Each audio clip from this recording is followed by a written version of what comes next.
சென்னை போரூர் மேம்பால பகுதியில் கடும் போக்குவரத்து நெரிசல் ஏற்பட்டிருக்கிறது. விவரங்களுடன் செய்தியாளர் சோமசுந்தரம் இணைந்திருக்கிறார். சோமசுந்தரம், போக்குவரத்து நெரிசல் வழக்கமான ஒன்றாக இருக்கிறதா, இல்லை இந்த போக்குவரத்து நெரிசல் எதனால ஏற்பட்டிருக்கு?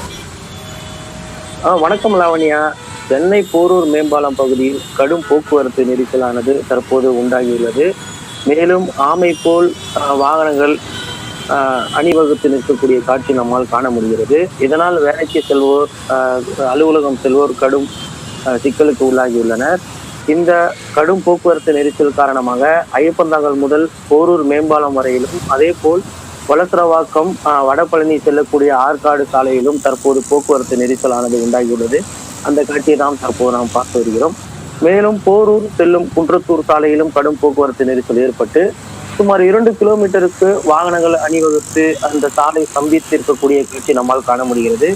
வேலைக்கும் மருத்துவமனைக்கு கல்வி நிலையங்கள் செல்லக்கூடியவர்கள் பொதுமக்கள், அதாவது இந்த பொதுமக்கள் கடும் அவதிக்கு உள்ளாகியுள்ளனர். அந்த காட்சி நம்மால் காண முடிகிறது. இந்த பகுதியில் தற்போது பேருந்துகள், கார்கள், பைக்குகள் போன்ற வாகனங்கள் அணிவகுத்து நிற்கக்கூடிய காட்சி நாம் பார்த்து வருகிறோம். மேலும் இந்த பகுதியில் 2ஆம் கட்ட மெட்ரோ பணி நடந்து வரக்கூடிய ஒரு சூழ்நிலையில் இந்த சாலை இப்போது குறுகலாக உள்ளது என்பதாலும், மேலும் காலை மற்றும் மாலை நேரங்களில் இந்த பகுதி, அதாவது இந்த சாலைகளில் அதிக மக்கள் பயணிக்கக்கூடிய இந்த ஒரு முக்கிய போரூர் சாலையில் கடும் டிராபிக் ஆனது உண்டாகி வருகிறது.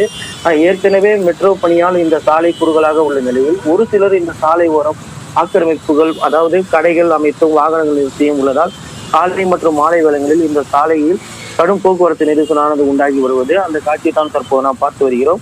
ஏற்கனவே தேவையற்ற ஆக்கிரமிப்புகளை இந்த பகுதியிலிருந்து போலீசார் மற்றும் சென்னை மாநகராட்சி அதிகாரிகள் அகற்ற நடவடிக்கை வேண்டும் என பொதுமக்கள் கோரிக்கை எழுந்துள்ளது. மேலும் இந்த பகுதிகளில் 2ஆம் கட்ட மெட்ரோ பணி நடந்து வரக்கூடிய ஒரு சூழ்நிலையில் இந்த கடும் போக்குவரத்து நெரிசலானது உண்டாகி உள்ளது குறிப்பிடத்தக்கது. அந்த காட்சியை தான் தற்போது நாம் பார்த்து வருகிறோம்.